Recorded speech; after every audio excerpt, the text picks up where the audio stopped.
guys, good morning. Halo, Itbadjok. Yuriget, papasok na kami guys. Grabe ang lamig guys, -8. Pero yung real feel niya, -11. Mamatay. Yes, outfit check. Oh, ang dilim. Ang dilim. Ang dilim guys, naglalakad pa kami.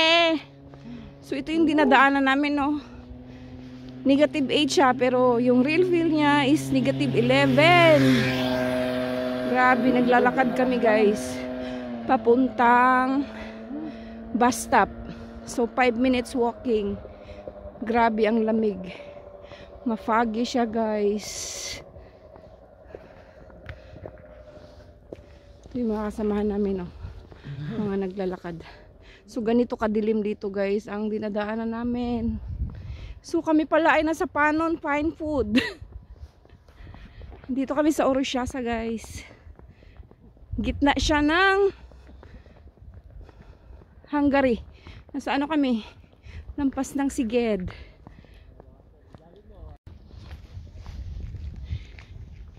Dito na kami malapit sa bus stop guys. At tingnan mo naman yung daan, oh. Ganito kasi inaayos, tapos napakadilim, ano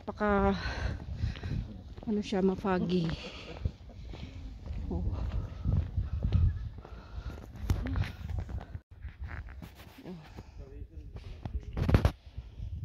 Ito yung mga kasamahan ko guys, oh.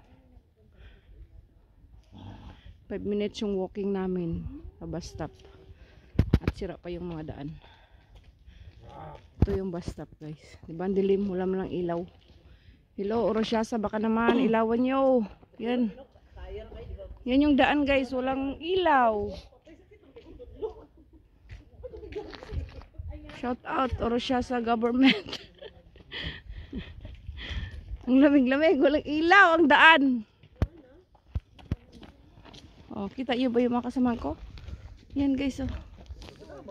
Yan, gaabang kami ng bus namin.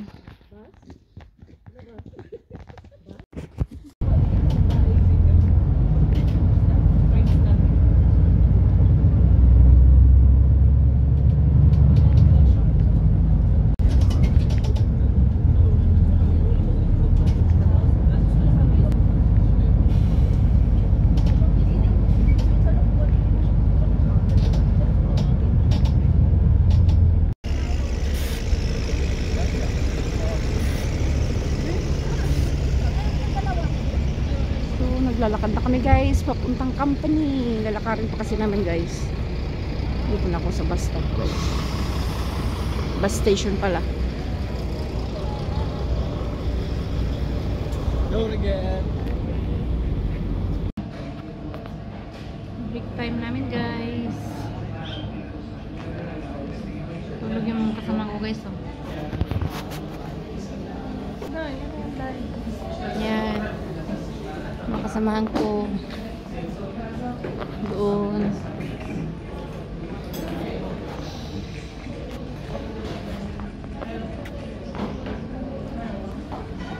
Minutes break time. So pahinga muna kami guys. Tapos lang namin kumain.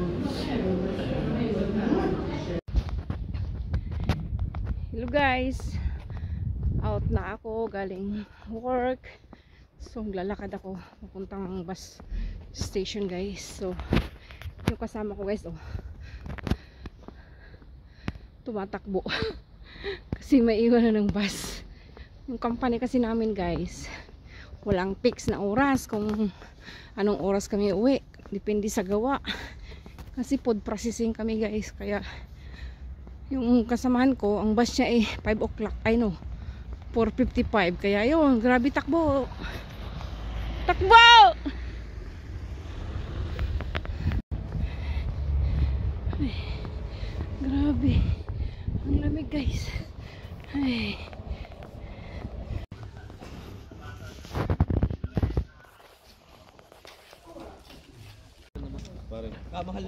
Nakauwi na kami guys.